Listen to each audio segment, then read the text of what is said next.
Everyone. We're going to let folks trickle in for a few minutes.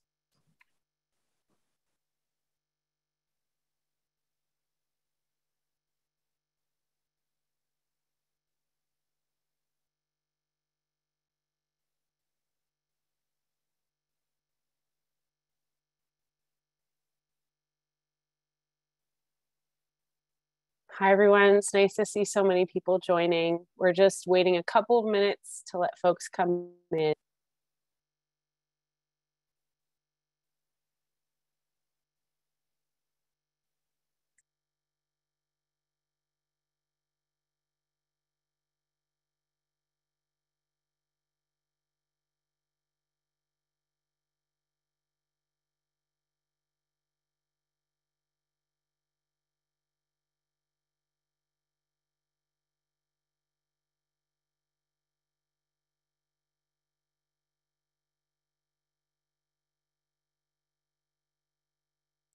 All right, things are slowing down. You want to get us started, Kelly? Sure, happy to. Hi, everyone. Thanks for being here. My name is Kelly Andrew. I am coordinator of research and mission programs here at HDSA. And you are watching our first research webinar of 2022, HDSA and the HD research pipeline. So updates on all of HDSA's research programs, as well as broader updates on things coming down the pipeline in HD research. I'm joined today by my colleagues, Dr. Arik Johnson, our Chief Mission Officer here at HDSA, and Dr. Leora Fox, our Assistant Director of Research and Patient Engagement.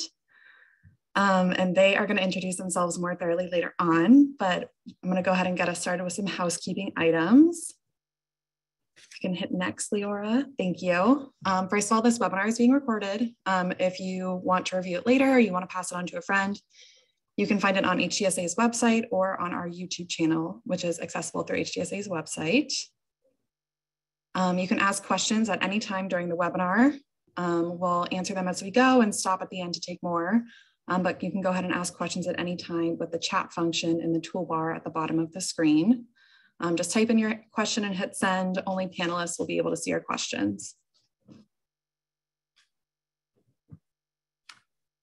And if you want more research content or want to learn more on what we talk about today, everyone is invited to join us for our first in-person HDSA convention since 2019. It'll be my first in-person convention as well. I'm very excited to see you all.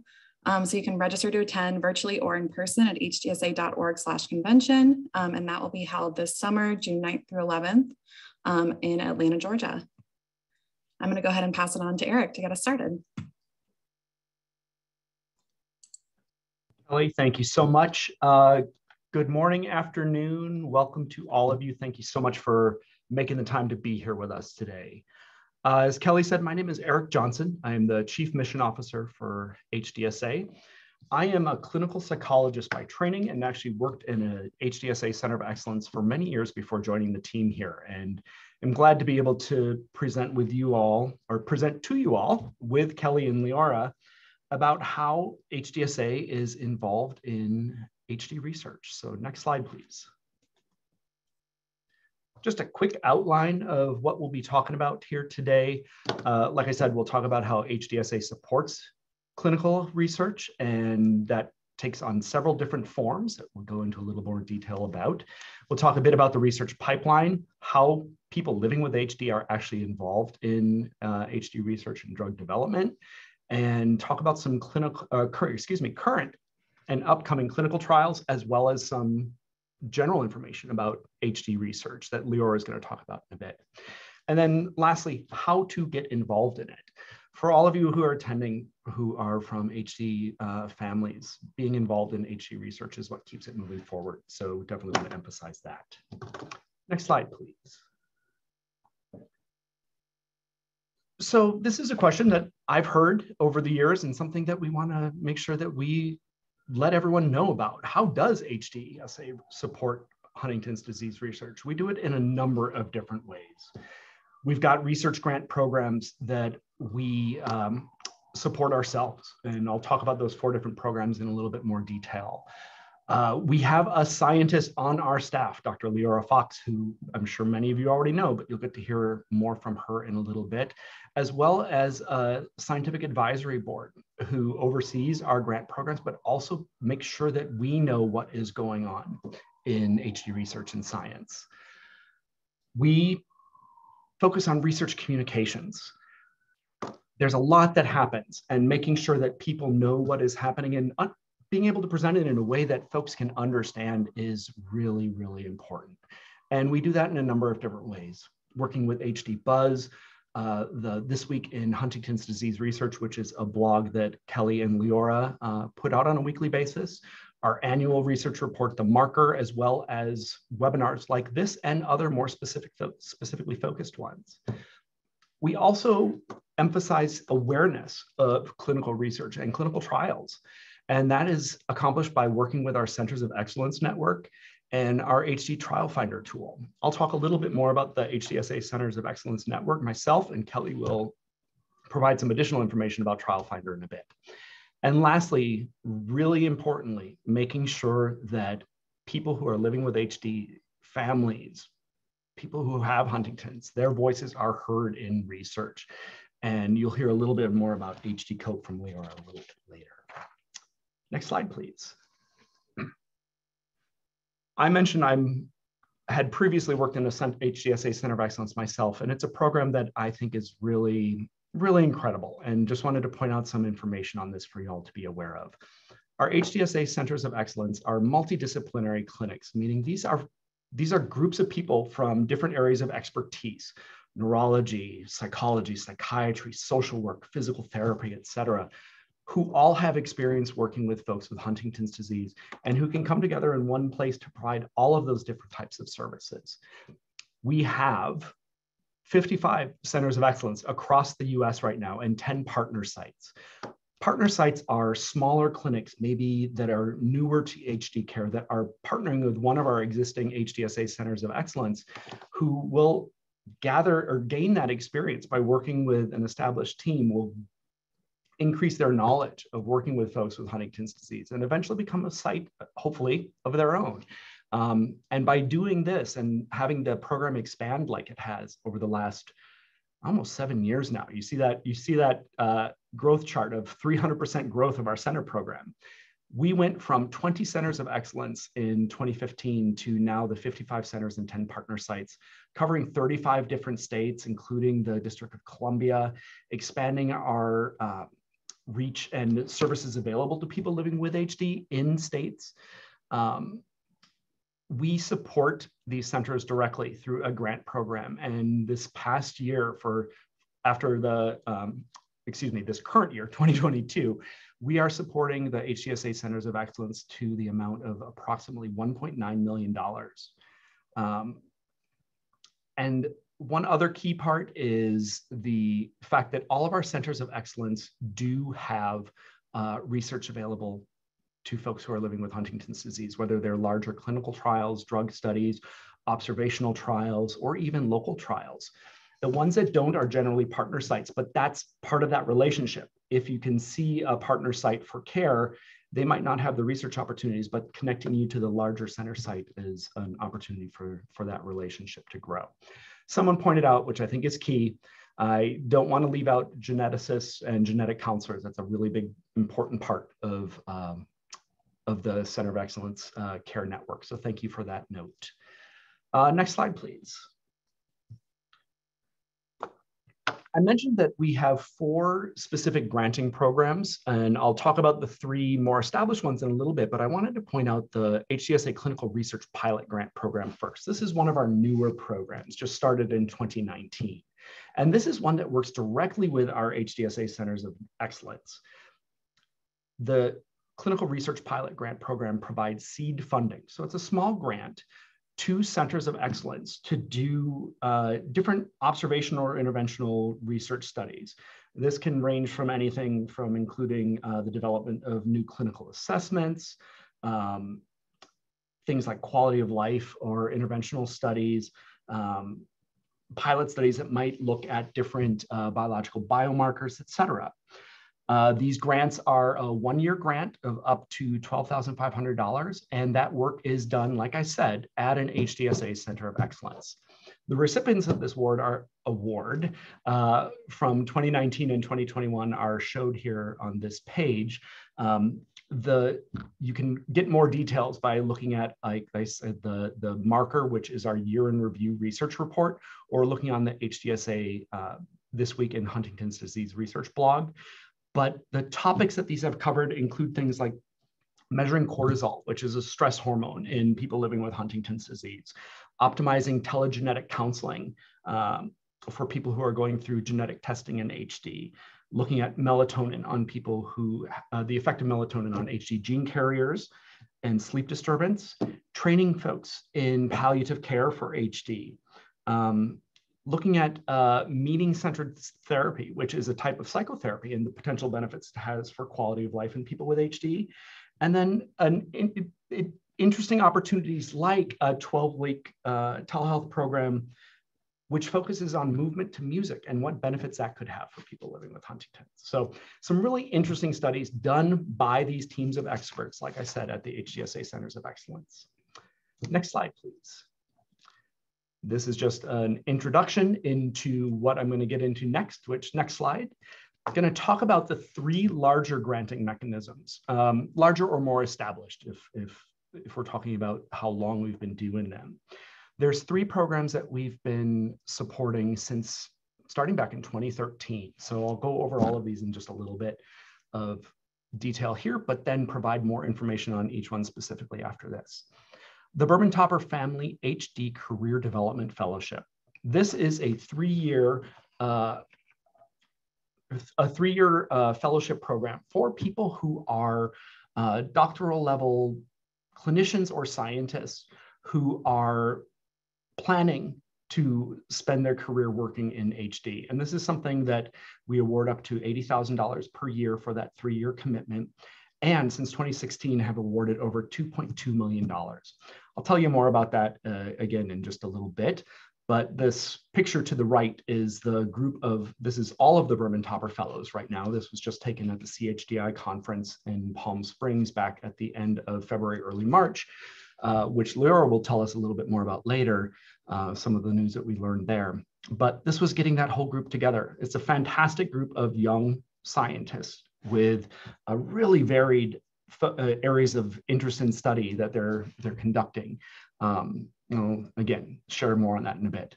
The Human Biology Project is another multi-year grant program, up to $150,000 for 2 years of HD research, focusing on specific research of HD biology in humans or in human tissue. So not working in, it's not bench science, not working on animal models. It's actually looking at how does HD biology function in the human beings who are living with Huntington's disease. And this is another big granting program, again, over $6.2 million since it was started in 2013. Of note, I have a picture up here of Daniel Wilton, who was a Human Biology Project Fellow in 2015, whose work has gone on to have further reaching impact.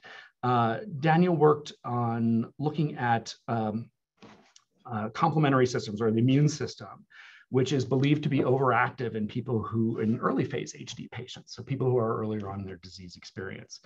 And the thought was that if you can use antibodies to calm down that system, then you could potentially minimize early symptoms of HD.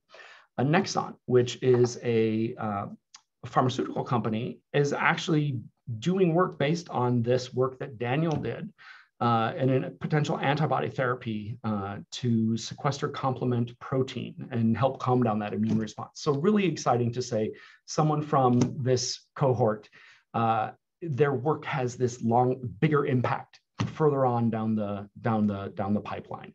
And it's not just Daniel. There's a lot of incredible individuals who have received this Human Biology Project Fellowship who have gone on to do bigger and better things and more things. Lastly, something that I find to be really exciting is the Donald A. King Summer Research Fellowship. This is a much smaller grant, but it's for undergraduate students who are involved in an established HD researchers lab doing a short-term project with the guidance from someone who has that expertise.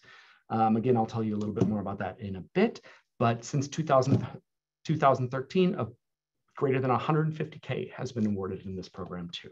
So very exciting stuff, a lot of focus on young professionals getting into the HD research space in an effort to support their work and to hopefully keep them in this line of work.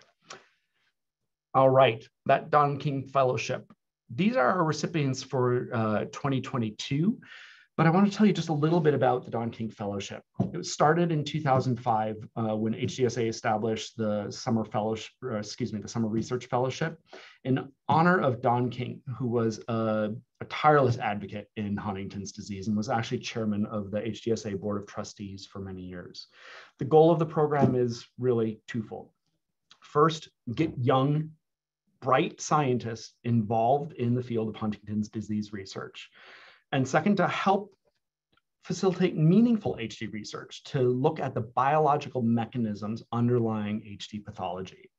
So these grants support and sponsor college students to pursue an HD research project that can be conducted in a short period of time, like I said, over a 10-week period in the summer. And they work under the supervision of HD scientists, and those scientists are willing to take on someone and guide them and mentor them in this work.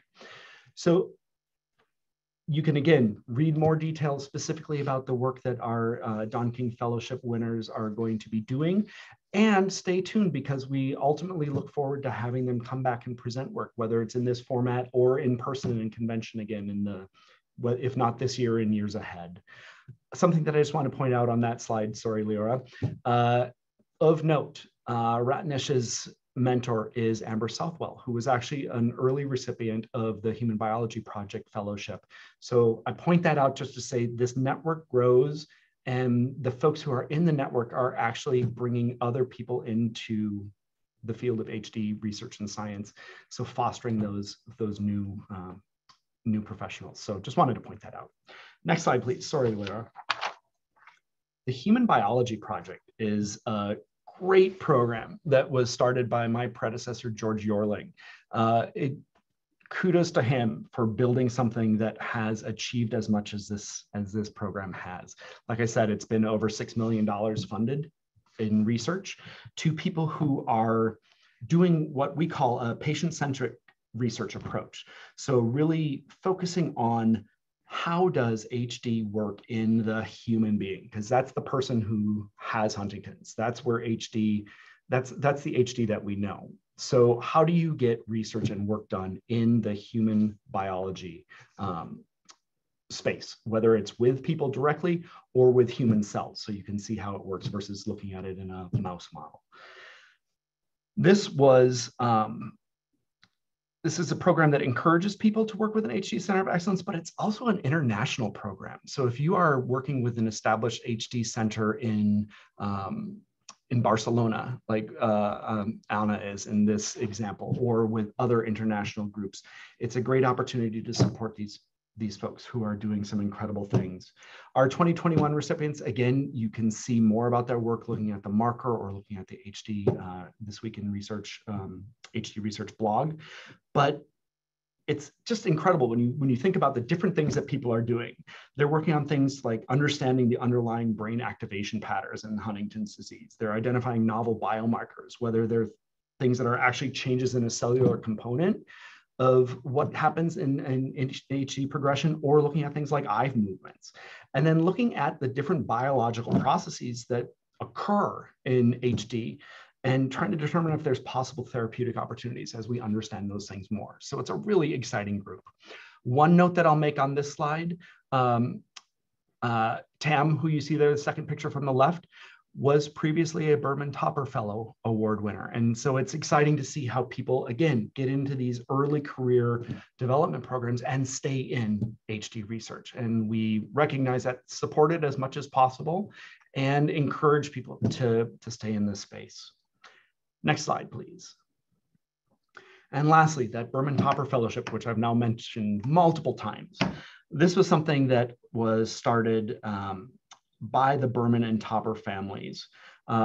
we at HDSA really believe that, in order to keep HD research moving forward, we have to engage young professionals, get them interested, support them, and encourage them to stay in this particular space. The Berman and Topper families shared that, and that's how this granting mechanism came to be. This sponsors people who are engaging in innovative lines of scientific inquiry into HD biology, and they're young researchers who are shortly postdoc or post-fellowship who are moving forward. The Berman Topper Career Development Award winners for this year are shown on this page, and I think this is a great example of how HDSA supports really interesting and diverse research. Addis is actually looking at epidemiological information. What is the prevalence of Huntington's disease in racially diverse communities, right? Looking and seeing, do we know who all is living with Huntington's disease, and how are they accessing health services? And then Eduardo is looking at ways to better understand how the Huntington protein is actually regulated in the body. And by learning more about how that happens, what can we target? How can we target better future studies for therapeutic development and intervention? So just kind of as a summary of these different things is supporting younger professionals who are doing really interesting and exciting work in HD research. You're going to hear more about some of the research pipeline and hot topics in research coming from Leora, and then some more from Kelly again at the end about how to get engaged in research yourself. So thank you all very much. I'm going to turn it over to Leora at this time. Gotta unmute myself and show my face. Having a hard time with that.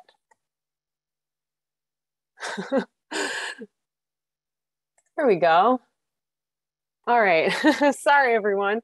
Hi, thank you, Arik. And hi, everyone. I'm Leora. I'm the Assistant Director of Research and Patient Engagement at HDSA. My background is in HD research and science communication. And at HDSA, I oversee our research programs, our research communications, and different forms of research advocacy. It's really a privilege to be able to support these fantastic scientists and clinicians that Arik has been talking to you about. And even in just the past 4.5 years since I've been at HDSA, it's really exciting to see how focusing on HD research careers and human biology can really impact the field and feed into the HD pipeline. So I'm going to shift now to talk about that pipeline. And when we use the word pipeline, we're sometimes referring to clinical trials of drugs, but really a drug pipeline is everything from researching the biology of Huntington's disease, developing the actual chemical compounds, testing them in cells or animals, and then all the way through the different phases of clinical trials and getting a drug approved by government bodies like the FDA. I'm going to refer to some trials today that are in different phases of development in people. So I wanted to make sure that we're on the same page about what those phases really mean. So a phase 1 study is a small study that tests safety. A phase 2 is larger, but also testing safety and effects on the body. And a phase 3 is really the step where the drug is tested to see if it can help with HD symptoms. And so during and also after the different steps of these clinical trials, there's a lot of back and forth with regulatory agencies like the FDA in the US. And if a drug has a successful phase 3 trial, then it can move towards being approved. So throughout this pipeline, and especially as drugs move towards being tested in people, we think it's absolutely essential that HD families provide input to the companies that are developing therapies. And HDSA has partnered with the Huntington Society of Canada to organize a research advocacy program called HD COPE, the Coalition for Patient Engagement. And this is a group of volunteers since 2018, hailing from around the globe, and they come together to act as advisors to industry in different ways. For example, they might provide perspectives on day-to-day life with HD. They might give feedback when a company is designing a clinical trial or deciding what tests to use in a clinical trial, or putting together the pamphlet that'll be given out to participants. And this type of input is really valuable, and it can allow researchers to learn from really the experts who are the people who are living with HD, and then they can incorporate that feedback into the drug pipeline. And this is what that pipeline looks like today. So this is a busy slide. It's not even a full picture, but across the top here, we have these different pipeline stages with arrows for all these companies and groups showing where they're at in their work on HD. And really the take home here is that there are dozens of companies working on HD. Several of these drugs are in clinical trials or approaching clinical trials. And a lot of these are focused on the genetics of HD through an approach known as Huntington Lowering. And Huntington Lowering aims to reduce the harmful buildup in brain cells of this protein called Huntington that causes HD symptoms. I'm going to focus today on sharing what we know about trials that are currently recruiting or in progress, whether that's, Huntington lowering or other aspects of HD biology and symptoms. So one company that's working on Huntington lowering is Unicure, and they are running a gene therapy study of a drug called AMT-130. This is packaged inside of a harmless virus, and it's delivered to the brain via a surgery. This is really the first study of its kind. It's very small. It's focused on safety. There are 26 people in this trial in the US and another 15 in Europe. We just heard last week that the 26 people in the US have all gone through the surgery with no major safety concerns so far. But because this is a complex surgery, an unprecedented kind of trial, and they're following people for a long time, for a year very closely and up to 5 years in the whole trial. They've learned a lot as the trial has gone on. There will be a third cohort, so a third group of participants also in the US. Again, this is a very small safety study that's moving forward very carefully since it's the first of its kind. And we're expecting that the full 1 year safety data from all the participants in that first group in the US will likely be shared in 2023. We also had some exciting news this month from Novartis, which is also working on a genetic Huntington lowering therapy, but this one is taken by mouth. And this drug is called branaplam. It was actually developed for children with a disease called spinal muscular atrophy. But in a really extraordinary twist of science and fate, it was discovered to also lower Huntington. And after showing earlier this year that branaplam is safe for healthy adults, it's now being tested in adults with HD. So this phase 2 trial has now begun. It's called Vibrant HD. And so far there are several sites that have started recruiting in Europe and Canada, but we expect that there will be sites in the US to come. This is a medium-sized trial, so likely around 75 people with early HD symptoms.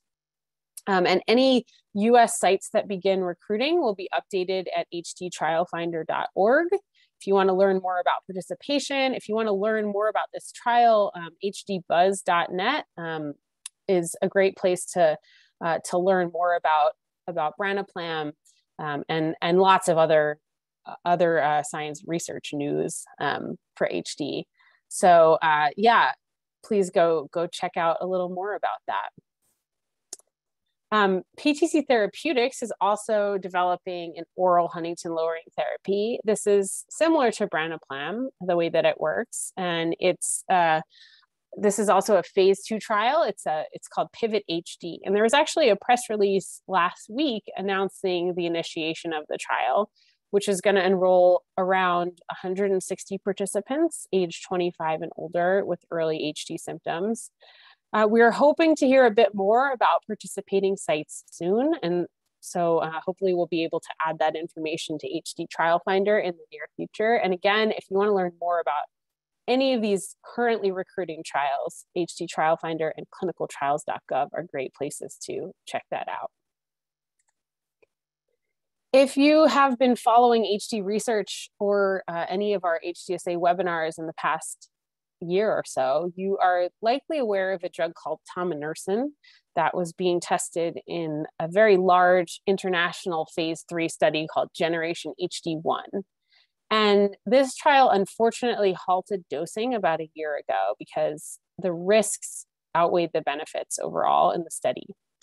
However, Roche shared new analyses a couple months ago, which suggests that tominersen may have been helpful for some people in the trial, especially younger participants with less disease burden. And for this reason, they're going to be running a new phase 2 trial in younger adults with even earlier HD symptoms.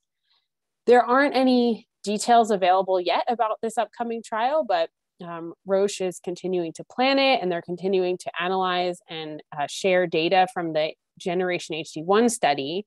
And at a recent HD Therapeutics conference, the CHDI Therapeutics conference in Palm Springs, they shared some data on digital biomarkers, which is basically data that was collected through people doing tasks at home during the study and wearing smartwatches to track their movement and other things. There's an enormous amount of complex data there and from other aspects of the trial. And there's a lot that we can learn about designing trials, about making trials easier for people, how to get valuable data at home. And so tominersen is a drug called an ASO, which is delivered through spinal injections. And that same thing will be the case. It'll be delivered in the same way in any upcoming trials. So Wave Life Sciences is running a small Huntington Lowering study, also of an ASO. This trial is called Select HD, and Wave had 2 ASO trials, which unfortunately ended unsuccessfully last year because these drugs did not lower Huntington as expected, but they're now testing a third ASO. It's called Wave 003, and this drug has new chemistry. The trial has a new design.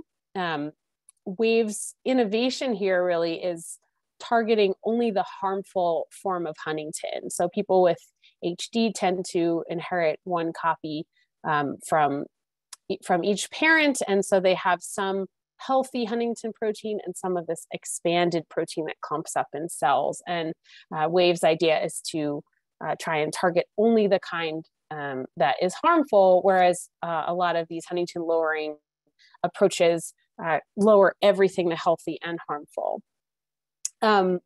So this Select HD study is ongoing. It's outside of the US. Wave recently also at this conference shared some very encouraging Huntington lowering data from animals.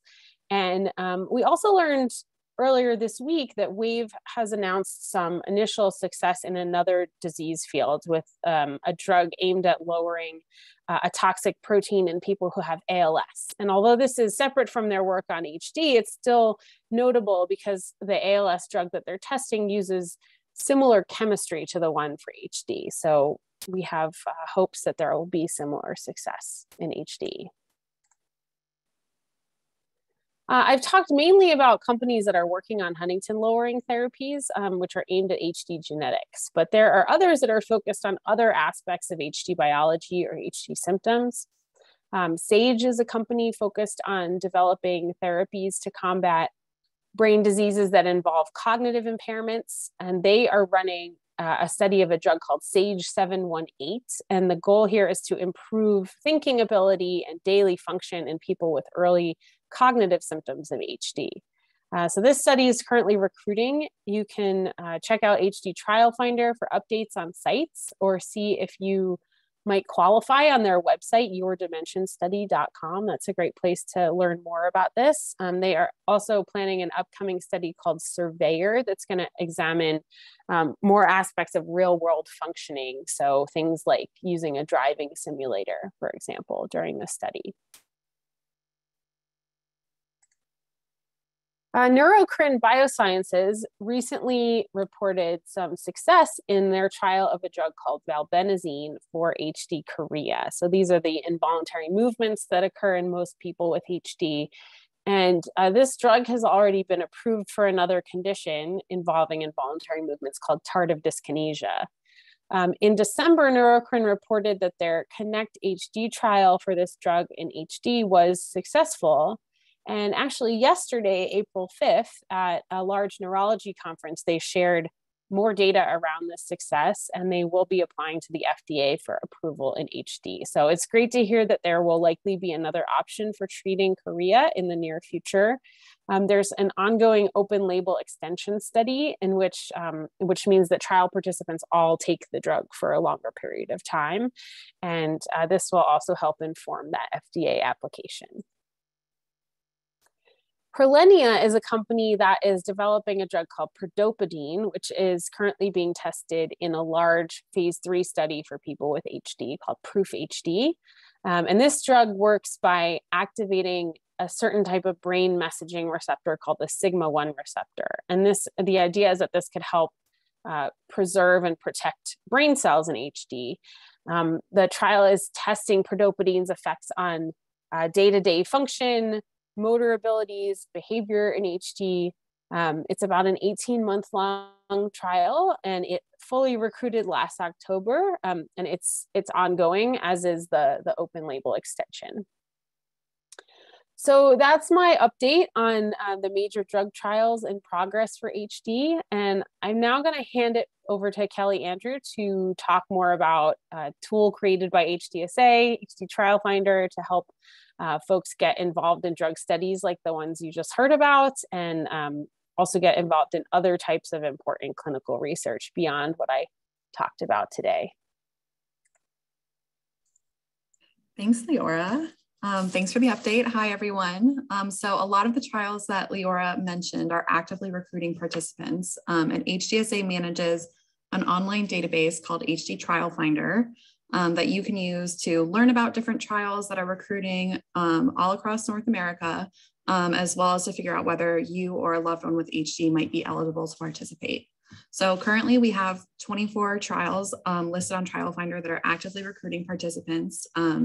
And you can go on to the website and create your own user profile and list some very basic information about yourself to determine which trials you might be eligible for, or your loved one with HD might be eligible for.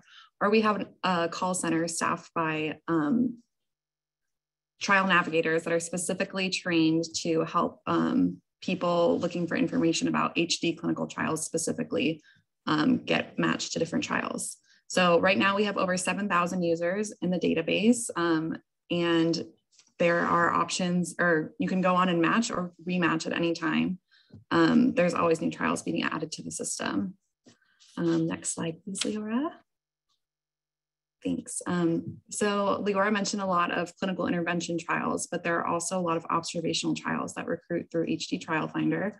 One that I'm sure you've heard of at this point is called Enroll HD. It is a very large global observational study open to people who have HD or who are at risk for HD. Observational trials are very important in Huntington's disease, as we're still learning about the disease, biology, disease symptoms, and progression over time. So these studies help practitioners and researchers learn more about HD symptoms and progression. For Enroll HD specifically, that study involves an annual visit with your clinician to go through some basic health questionnaires and exams to learn more about HD symptoms, as well as blood samples for different information about genotyping and biobanking. The best way to get to participate in Enroll HD is to contact your clinician, but you can also go on hdtrialfinder.org to learn more about trial sites across North America. We currently have over 20,000 active participants worldwide, and that number is growing all the time. Next slide, Leora. Thanks. Enroll HD is not the only observational trial listed on HD Trial Finder. There are several national, international, and local trials that you can get involved in. HD Clarity is connected with Enroll HD. That's an awesome study collecting cerebrospinal fluid specifically to get some more information about what goes on with HD in that capacity. So that's a biobank that HD researchers from around the world have access to when they're performing studies on Huntington's disease. There are also several smaller studies that happen on local and national levels. Some involve imaging studies, learning more about different biomarkers that can be tracked with brain imaging in Huntington's disease. Prevent HD is a great study being run at the University of Wisconsin that is being led by Jane Paulson, who appeared in HDSA's research webinar series in 2021. She was our November webinar, so you can go online and watch that to learn more about that study. But Prevent HD is tracking or looking for different biomarkers of HD to help prepare for upcoming or clinical trials that would be coming down the road. There's also different observational trials that involve things like cognitive testing, different medications like melatonin, how that can affect HD, different exercise regimens with different physical therapists and occupational therapists in the US, as well as brain donation, which is a really amazing thing that people with HD and people without HD can do, is direct their brain tissue to be donated to research for researchers to learn more about Huntington's disease and how that affects brain tissue over time. Also, not on this slide, but you can also go online to HDSA's website to learn more about research you can participate in from home. There are several researchers around the world that are looking for people to participate in online surveys to learn more about how HD affects everyday life, whether you are someone at risk, whether you are a caretaker for someone with HD. There are lots of ways to get involved in online research. Next slide, please. Awesome, thank you. So this slide is to show, while their HD Trial Finder only shows actively recruiting studies, there are many pharmaceutical companies who have indicated interest in Huntington's disease, who have Huntington's disease represented somewhere in their clinical pipeline. New trials are added to HD Trial Finder all the time, so always stay updated and make sure you go back into the site every once in a while to match or rematch. Yeah, so different companies study different components of the disease. A lot of the ones up here are studying Huntington Lowering, but many are also studying different components of HD biology and trying to learn more about how we might be able to combat the disease in different ways. And the ones that are highlighted now on the screen are ones that Leora touched on earlier that either have trials actively recruiting or trials coming up, but there are, as I said, there are new trials coming up all the time. So it's an exciting time to be in HD research. And with that, I'm going to pass it back to Leora to learn some more about hot topics in HD research. Thank you, Kelly. And once again, I will start my video. Sorry, y'all. Thanks, Kelly. So I wanted to wrap up today's research update by kind of choosing a few HD research topics that are not necessarily things that are far along in the pipeline, but are topics that HD researchers are excited about, that I myself am excited about. And it's always tough to choose just a few, especially after seeing so many fascinating talks at the HD Therapeutics conference that was hosted by CHDI in Palm Springs. So the first thing that I want to highlight is related to brain imaging and biomarkers. So a biomarker is something that we can measure in the body that helps to give us a better picture of someone's health that might not be obvious from the outside and can give us clues, in this case, about the progression of their HD, even before they might show symptoms. And this is an extremely important idea because identifying and measuring good biomarkers is really the only way we'll be able to run drug trials in people before they become sick. And that's, of course, the ultimate goal, is to prevent HD symptoms before they happen. So one thing that would be really useful is to have a non-invasive way to look at the buildup of that harmful Huntington protein in the brain, because right now the standard is to take spinal fluid and use it as a sort of proxy to understand what's going on in the brain, which is less direct and it's also more invasive. So scientists have recently developed a tool called a PET tracer that can track the buildup of Huntington using MRI imaging. This is a picture of a mouse brain. So on the top in green, you can see mice at different ages that don't have the HD gene. And on the bottom, these mice do have the HD gene. And you can see that the Huntington in red, it builds up as the mice age. And apologies to those who have red-green color blindness, but you can see this red is increasing as the mice get older. This kind of research is being translated now into humans, and imaging tools like this are going to be really essential for research trials and for HD care in the future. we wrote about this at HD Buzz, so feel free to check that out. So these imaging tools and other biomarkers are playing into another research tool, which is helping researchers to develop a better way to kind of categorize people with the HD gene and understand where they are in the progression of HD, possibly even before their symptoms occur. So this was developed by a big international team of HD researchers, and it's called the Huntington's Disease Integrated Staging System, HDISS. It uses different measurements from brain imaging, clinical tests, genetic information to define different stages of HD that will be used in clinical research coming up to help speed clinical trial recruitment and make clinical trials more efficient. So as kind of a brief overview, there's 4 different main categories with subcategories as well. But a stage 0 would mean that the HD gene is present and there's nothing else to indicate that this person would get sick. A stage 1 means that there are some changes going on in biomarkers. So changes that are observable potentially by looking at the chemicals in blood or looking at brain images. Stage 2 is where a person starts to develop clinical signs that might not even be obvious to people around them or might not really be affecting their lives yet. But stage 3 is where HD starts to really interfere with a person's day-to-day life. So understanding these different stages and helping to recruit people from a particular stage into research trials, it's going to be really important for trying to plan trials in people who have not yet developed symptoms. And it's also going to be important in sort of tracking HD and in caring for people with HD.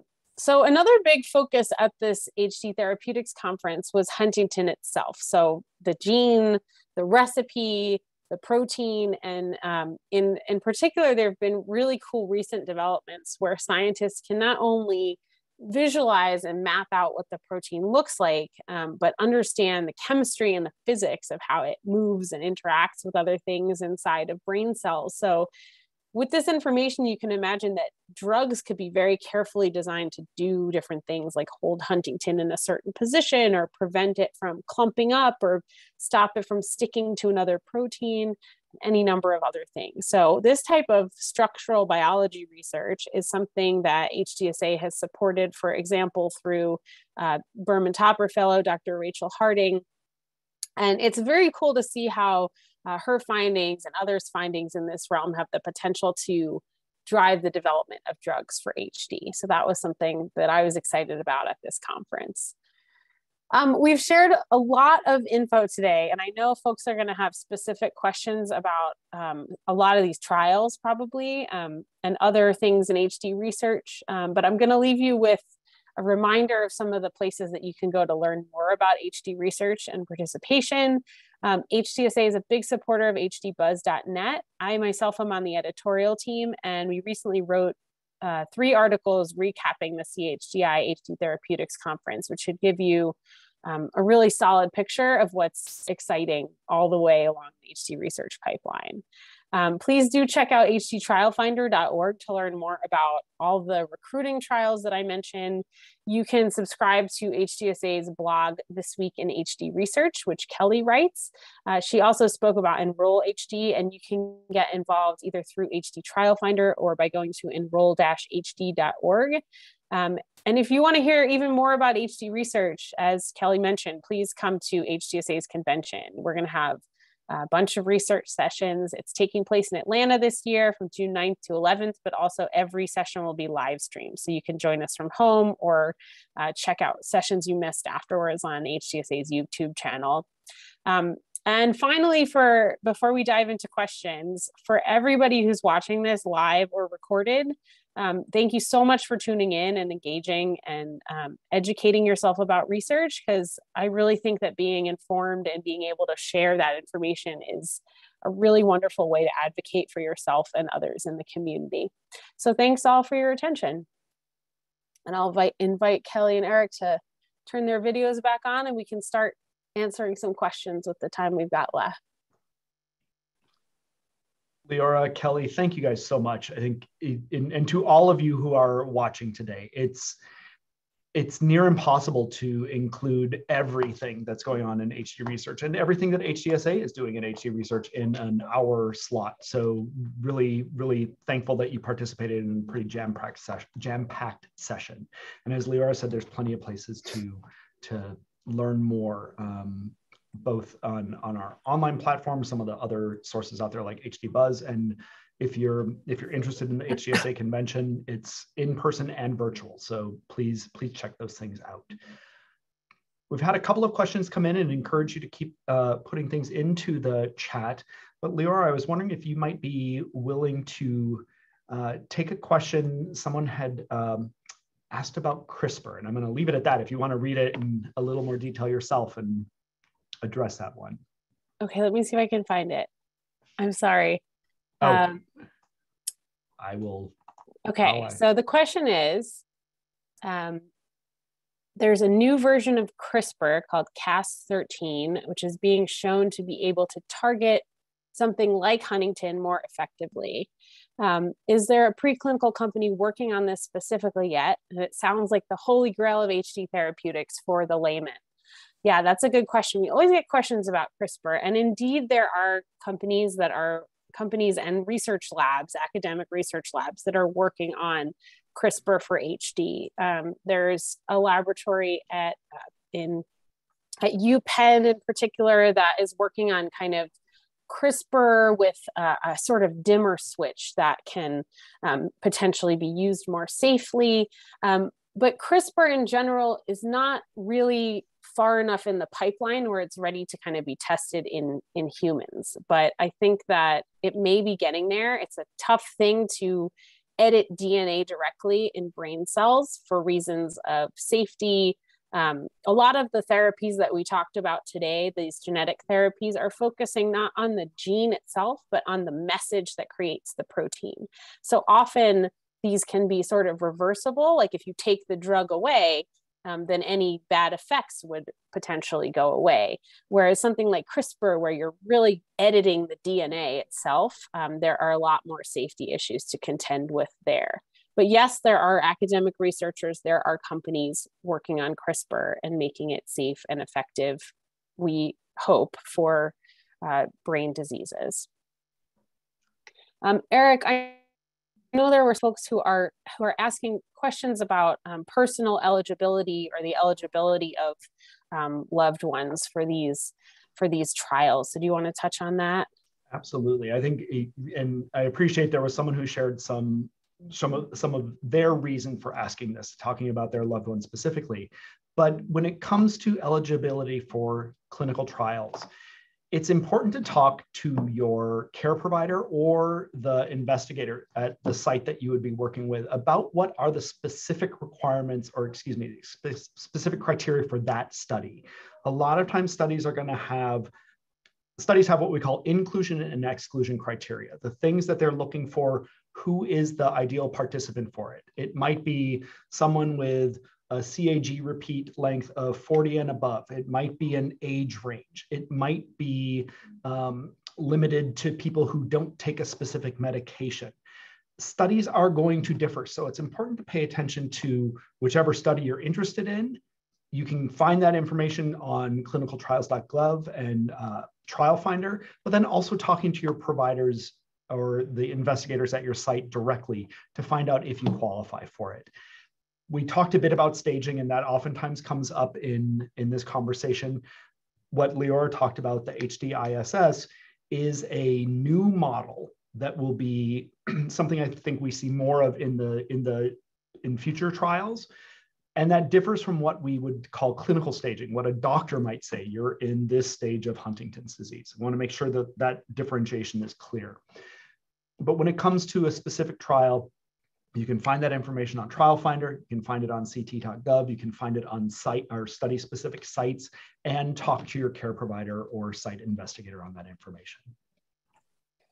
And related, just because we're talking about eligibility, and there's a question here about compassionate use, compassionate care capabilities to improve quality of life for HD patients who are maybe more progressed. And a lot of these trials that we touched on are specifically for people with early Huntington's disease symptoms, and that can be very frustrating as the pace of research moves quite slowly, and it seems like these eligibilities are quite narrow. And this is because in the end, research, this type of clinical research, is an experiment, and it's important to control that experiment in a way that the participants are going to have very similar characteristics. And that isn't to say that it couldn't benefit folks who are in different stages of HD as well.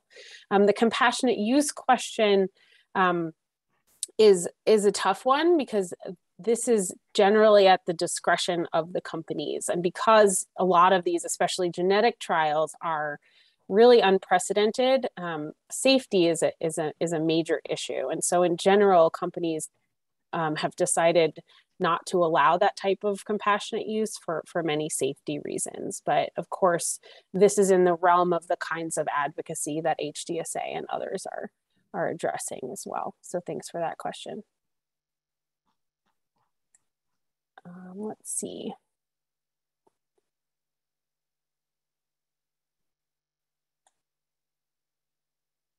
Arik, there's a test here. There's a question here about genetic testing and anonymity. Is that something that you want to touch on? So the question is, as an at-risk person, I'm curious if there are any known labs that do anonymous testing, which can be a major roadblock for folks in getting the testing done. How does that relate maybe to GINA or other aspects of laws around health information? That's actually a great question and a fairly complicated answer. So I will, I'll reach out to the person asking this question directly afterwards, but to all of you, just to be aware of, there's a lot of information around genetic testing that you can find on the HDSA website, hdsa.org. Things like GINA, which is a law that prevents discrimination based on genetic status. There, it will tell you in more detail what that law really does, because it applies to healthcare, but it doesn't apply to things like long-term care or life insurance. So there are some nuances to this to understand. You can find information about that on our website. As far as anonymous testing goes, this is something that is going to vary by location. So, we've got people on here from all across the country. What I recommend first and foremost is checking with your center of excellence and bringing these questions up. Here's why I'm considering it. Here's why I might want that. And being able to talk to a genetic counselor about A, what your site does, and B, what the pros and cons are if you're considering that. You have access to that information again on the HDSA website to find out what the closest center is to you. You can find that with a search tool. You can reach out to that center staff and ask these questions. And then again, it's going to depend. So like I said, I'll reach out to the questioner directly. But for those of you that are listening, I encourage you to start with a center of excellence, talking to a genetic counselor, discussing your reasoning for wanting to pursue this, understanding the potential pros and cons of doing so, and to get more information on things like GINA and other things that people would be concerned about. So thank you for that question. Thanks, Arik. I see a question about Huntington lowering. Is there any research on the effects of lowering normal Huntington with the drugs that lower both mutant Huntington and normal Huntington? Are there negative effects to lowering everything? And that's a good question. It's one that comes up a lot with these Huntington lowering approaches. So what we understand from research on animals and the research that has been conducted in people is that in general, lowering normal Huntington somewhat, we're never going to want to get rid of all Huntington completely, but lowering it somewhat, say 50 or 60%, has been shown to be safe. And so far, the drugs that have been developed are not able to lower Huntington more than about that much. So just as sort of a general sense, we don't think that there are major harmful effects to lowering Huntington in adults at to a certain extent. If Huntington is gone, starting from early development or taken away in embryos, which can be done experimentally in animals, that's a bad thing. So during development, Huntington is really important for all kinds of things related to brain growth and development. And so we wouldn't want to take away all Huntington. But again, taking away half of it is generally totally fine for animals during development. So that's a great question.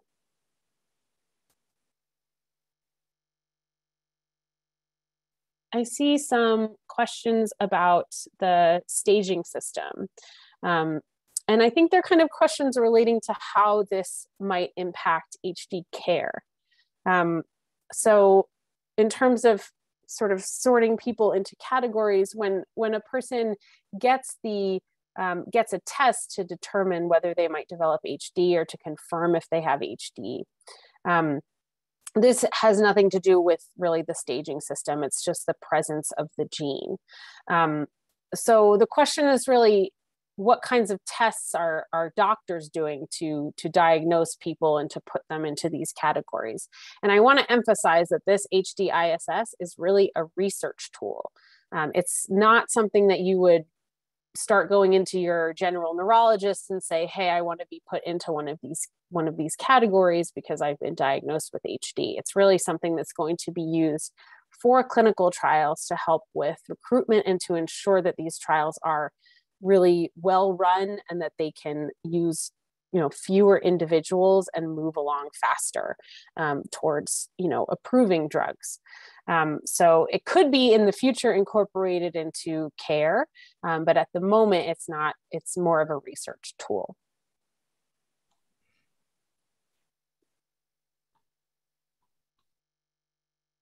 Let's see. What have we missed? There's lots of questions here. Bear with us. Someone has asked, I don't hear much about the imaging studies of in HD brains. And so far, a lot of this I shared kind of in the hot topics, this ability to track Huntington. And this is very much in the early stages of development. It's being developed in mice, and there are going to be studies through Enroll HD. If you go to the Enroll HD website, you can learn more about where those kinds of studies are going to be conducted in humans. We also wrote about this at HD Buzz, writing about the conference and in an article a few months ago. So you can. The question was, where is this being conducted? How do I learn more? So HD Buzz is a great way to learn more about that, as well as Enroll HD. And some of these studies are kind of offshoots of Enroll. Someone has asked, who can I contact for exercise programs in early stage HD? And so I think Kelly mentioned there may be an exercise study or two in HD Trial Finder. Often these studies are local studies, and so they might, if you're located, for example, in Ohio and this study is in Florida, then that's tough. But I think in general, just in terms of exercise programs, the general consensus is that any form of sort of mild aerobic exercise can be really great for HD. And I know that HDSA has some physical therapy and exercise videos on our YouTube channel, and that's a great way. I know there's a few series, and I'm so sorry, the name of the woman who has done a lot of those, but Shanna, right? Shanna, yes. Shanna Verstegen. Yes, thank you, Arik. And yeah, we've got some of those types of resources from people who are experienced in working with folks with HD. And Leora, I'll add to that too and say this is another reason to connect with the Center of Excellence if you have one in your area, because they can put you in touch with a physical therapist who can oftentimes talk more about not just kind of the rehabilitation things you might do in PT, but specific types of exercise that could be beneficial. And so it's another good place to to talk to someone about your specific situation, and they might be able to make some recommendations on that. I know that we are running over time. I want to be respectful of everybody's time, but there's one more question that I think we didn't get to.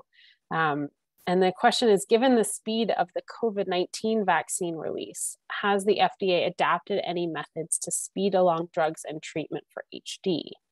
And that's a really good question, and one that I can try to touch on, and maybe Arik, you can help me out here too. In general, there's definitely a big difference between a viral disease that everyone is susceptible to and an inherited neurological disease. But in general, a lot of the ways that the FDA has operated, a lot of the research that has gone into viruses in particular and how they can be adapted to for good purposes, those are all things that are definitely going to inform many aspects of research in biology and neurodegenerative disease, including HD.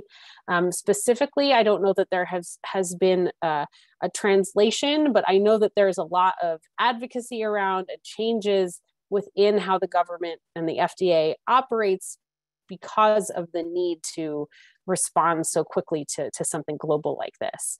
Arik, I don't know if you want to add to that. Yeah, there are a lot of regulatory processes when it comes to what happens at the FDA. And to really be simplistic, it's about ensuring that the product is safe for use, that it's going to do what it's proposed to do, and do so in a way that is safe for the person. Now, the way those things are managed differs by, like Leora said, whether we're talking about COVID-19, which is a very different mechanism than inherited genetic disorder. But there are things that benefit the way HD research is seen by the FDA. There's different processes in place. There's a fast track standing that companies can get with the FDA that helps facilitate the development, helps expedite the review, and can potentially lead to something getting from the clinical trial drug development process to clinical applications sooner. So there are different mechanisms in place already that some of the companies that we've even mentioned have pursued.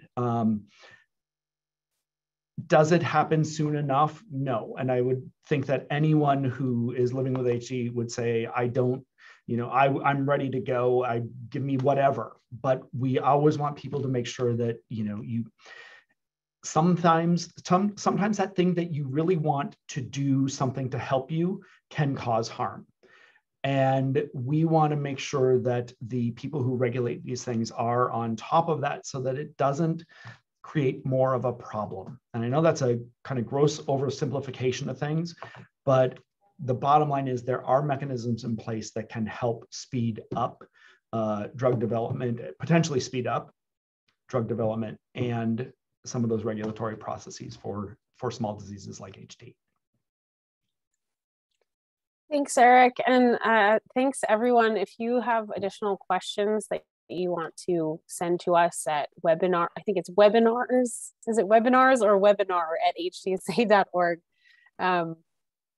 Apologies if I'm not sure if it's one or the other. Maybe someone can look it up real quick. But yeah, you're always welcome to reach out to us at HDSA. And thank you so much for joining us today and learning a little more about HDSA's research activities and what's going on in the pipeline. Webinar at HDSA.org. Thank you, Kelly. Thanks, everybody. We're 10 minutes past the hour. So we'll see you next time for our next HD research webinar. Thanks, Arik and Kelly. Thank you all. Thanks, everyone.